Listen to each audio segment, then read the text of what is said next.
this particular night, the meditation that I led, I created a double tetrahedron, like a Merkaba, that after we went into deep meditation and after the puja, we then expanded in this Merkaba out through the Earth and out through our solar system and the Milky Way, and then out through intergalactic space and then the entire cosmos. And then as we came back in this Merkaba, we were asking all these higher intelligent civilizations and interstellar civilizations to come back with us. And we came back in this astral Merkaba, this double, if you look at a tetrahedron and put them together, and it was spinning, where the top was spinning counterclockwise and the bottom was spinning clockwise. And the Merkaba was actually created by the mantra we use, which is a 3-syllable mantra that has tonality. Da, da, da, da, da, da. And actually all of this is on the website if you want to get this meditation with this mantra. So as we created this Merkaba with the mantra, people connected and traveled in this Merkaba throughout the cosmos and then came back. And after we came back, the most astonishing series of things began to happen that lasted literally for 3 hours. Yes. That I've got to say that you doing the Merkaba during that meditation was probably the most powerful one that you've done yet. It was unbelievably powerful, and I think everybody felt it. So that was the setting for what happened later. Okay, and I think what happened then was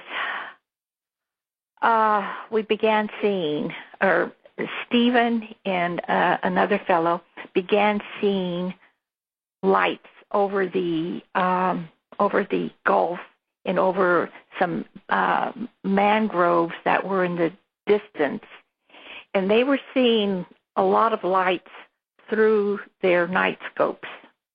Now, most of us, none of us had, except for the two of them, had night scopes, so we did not see the hundreds of lights that they saw.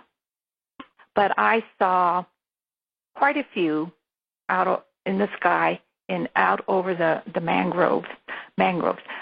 I saw hundreds of lights myself, but they were at ground level and over the water in the lagoon. Right. And the lights that I saw that were near the mangroves, further away from us, I felt were craft. And the lights that came closer to us, to our circle, and came into the circle were beings. Yes, they were ET beings that were in this sort of electronic astral projection phase, just like the picture we have from Joshua Tree from 2009 of this ET that visited us from the Andromeda Galaxy that is actually up on our website.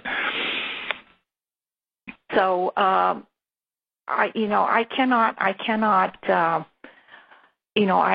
did not see as many lights as you did, Steve. I wish I could have, but I just couldn't, because with my naked eye, I saw a fraction of the ones that you saw. But, these other lights and things were just hundreds for me to see. And, okay, so that started. And during a time when we were quiet and we were seeing, I saw off in the distance at the edge of the lagoon, a group of energy forms, and they moved toward us, toward our circle. And then they came and came within, I would say, what's on the other side of that little reed island? What was that, about 30 feet, 20 feet? Oh, yes, about that, yeah. Yeah, and they came behind this little reed island that was near our circle, and then I didn't see them anymore. And then later on, when after a break, I think it was after the break, we were seeing so many things out there on the sand, and Steve got up and he went out toward the lagoon. He left the circle and he walked out into the sound. And when he did that, I saw this group of entities that I had seen, go behind the island. They came out from behind the island there. They came across the little reed island, and they got behind Steve. And they made a semicircle, and they followed Steve out onto the sand. Right. And that's what I saw. That was pretty amazing. And they were with him as he went out into the to the sand area there to do his work. And while all this was happening, what I want to describe that was being seen by everyone on the team saw some of these. Some saw more than others, depending on how tall they were and also whether they had binoculars. But in the looking towards the Gulf, now there's no buildings there are no lights. It was just the state beach. If I can, and we're on a radio show, so I have to kind of describe the setting. Out where we were facing, there was the beach, and then there was a little lagoon and some mangroves, and then beyond that, the Gulf of Mexico. And the mangroves were maybe a football field away. This is a distance, maybe 100 to 150 yards, because during the daytime you could actually walk across this little lagoon to them. What was fascinating is that after we did this double tetrahedron meditation with what they call a Merkaba, and the Merkaba was made by the mantra that was given to us at Crestone, where we're going to be in June, by the way. It's a very powerful meditation. I felt that there was not just some ETs came, but that, and this is another member of the team who saw this, that every civilization that could reach Earth joined in that meditation, because we did a meditation for the healing of the earth and for universal peace, and that they were there in a sort of etheric and astral energy form, but had come in a massive vortex. And in fact, the area where we saw these brilliant white lights that would just appear in the sky or even in front of these mangrove bushes that were maybe 100 yards away or 150 yards away, they would appear and then swirl and then go back up into this vortex area. And it was an area that covered at least 1 to 2 miles. It was not just one little area. It went from left to right. If you're facing out towards the Gulf where we were, it literally covered 1 or 2 miles of beach area. And there were people. We had a man that was there from Puerto Rico who did not have night vision, and he saw hundreds of these because he was on our side of the circle, a little bit up on an embankment where he could get a little higher view. And these were clearly nothing man-made, and they were certainly very, very, very close. We do have these on videotape. We have an excellent video camera, and the man who was operating that, I haven't gotten up with him yet to see how much of this actually got on videotape. But if you can visualize a massive vortex 1 or 2 miles across that had within it, folded within space-time transdimensionally, literally thousands, and I'm not exaggerating, thousands of representatives from civilizations, and what they did is that they kept materializing as these beautiful lights that were seen with the naked eye and also with our night scopes. They kept emerging and appearing and then vanishing into this one area out over the mangroves and over the Gulf of Mexico. It was unbelievably astonishing, and this is not something that lasted for a few seconds. This was 3 hours of this.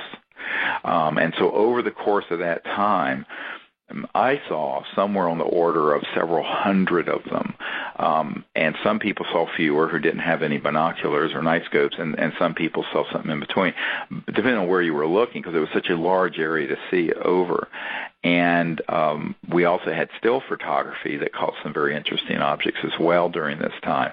And then what was happening is that there were these, I call it electronic astral projection. You know, those of you who've had a flying lucid dream, you know, where you're kind of flying over a place, that's your astral body, your body of light. But the extraterrestrial civilizations, when they're going faster than the speed of light, their spacecraft, their bodies, everything is in an energy form that approximates. It's very close to the astral, and that's why it's interdimensional travel.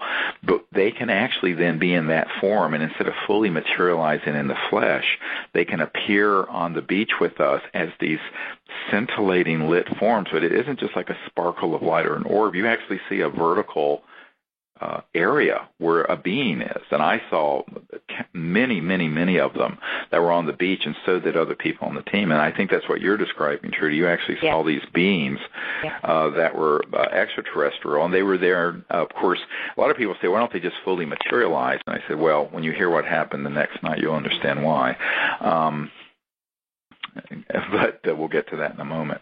But this particular night was really, we've been telling people for a long time that we're coming to sort of a crescendo of contact where this subject is going to be unveiled massively, and there have got to be people who are prepared to make contact peacefully, who can educate the people that they know why these ETs are here, what we should do to interact with them, and how to interact with them appropriately. And that's what these training expeditions are for. And for those of you who can't come to them, there is now a training program on the disclosureproject.org. Disclosureproject.org is the website where you can go and get this program that has all this information and meditations and the tones that you need to broadcast and how you do this. But there's nothing like being there if you can be there. And that's when these beings were there, and when I went out to greet them, I literally at times felt like I was going to vanish. And some people looking at me saw me as if they could see through me. There is actually a photograph where I actually do become transparent in it. One thing I would like to say, when Steve walked out onto the sand and was greeting our friends, I was standing there, and suddenly, in total physical form, I saw two ETs walk in full stride, walking toward me in full stride. I saw them for a couple of seconds. Right. Physically there. They were fully materialized, yes. Fully materialized, but only for a couple of seconds. And it was in the same area and it was in the same area where I had heard them walking near the grass island, the reed island.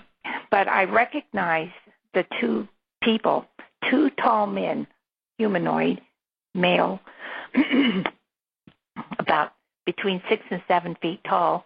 And as the two of the four people that we had seen in physical form in 2006 at Joshua Tree. Right. And it was those two people that I saw that night. So that was amazing. It is amazing. And this is what was going on. All this was going on for 3 hours, various components of this. And, excuse me, the other thing that happened is that there was an ET that came in and began to interact with this magnetometer that was between me and a member of our team named Emery. And he and I have this connection with this one ET that started actually in France, where they actually come into the circuitry of the magnetometer and will start beating and pulsing almost like a heartbeat. And a magnetometer is something that picks up the magnetic field fluxing. And if you're out in a wilderness area, there should be no magnetic field fluxing unless you put a machine near this detector. And we didn't have any motors or machines out there. And we had this happen, and whenever it happens, then we'll get quite excited about it, and the magnetometer will literally go off the scale. And this is also what happened. And you can actually feel the energy of these extraterrestrial transdimensional beings that are there that intimately and that close to us. So there were so many experiences that all the different members of the team were having that I hate to say this, but literally an entire book could be written about that night. It was just beyond belief.